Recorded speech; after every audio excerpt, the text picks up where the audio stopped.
Oke, Pak, ada berapa peserta sih Pak yang ikut hari ini Pak? Jadi sampai dengan hari ini total data yang kami terima kurang lebih 900 peserta.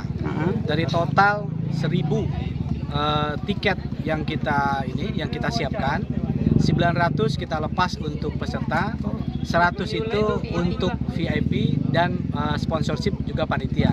Berarti Itu ada pun 1000 peserta ya Pak? Ya, itu pun sebetulnya kalau dari animo masyarakat melebihi dari apa yang kita punya. Yang seperti dilihat sekarang itu kan alhamdulillah kelihatan animo masyarakat cukup tinggi. Pak, ada Tujuan dari event ini Pak, apa sih Pak? Oke.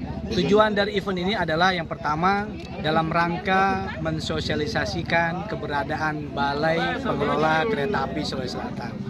Terus yang kedua, ini dalam rangka mempersiapkan rencana operasi kereta api yang dicanangkan akan kita operasikan di akhir tahun ini di bulan Oktober. Pak, panjang lintasannya sendiri bagaimana Pak? Sedangkan panjang lintasan yang akan kita operasikan untuk tahap pertama itu kurang lebih 71 km dari stasiun Maros menuju stasiun Baru. Pak, sudah bisa angkut penumpang?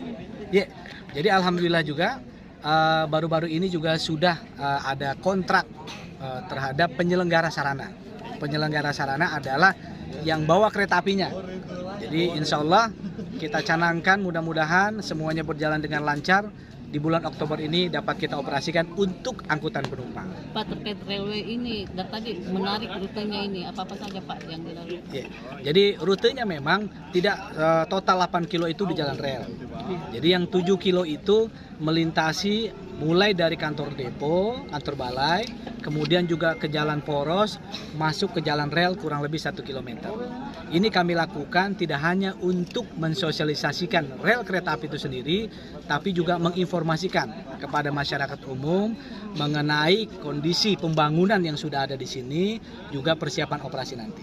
Pak, persiapan untuk pelaksanaan kegiatan ini kayaknya terlalu cepat ya Pak? Yeah. Sekitar berapa? Memang persiapannya cepat, karena tapi dibilang cepat juga relatif, kurang lebih 1 bulan.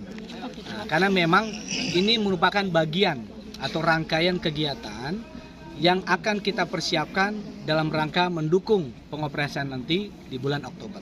Pak, pendaftarnya ada dari luar Sulawesi tidak Pak? Oh banyak, jadi pendaftarnya tidak hanya dari Sulawesi Selatan. Data yang kami terima itu ada juga dari Jakarta, dari Jawa Barat, dari Jawa Tengah, Jawa Timur, bahkan kalau tidak salah itu di luar Sulawesi Selatan itu ada Sulawesi Barat, ya. Terima kasih sudah nonton. Jangan lupa like, subscribe, dan share ya.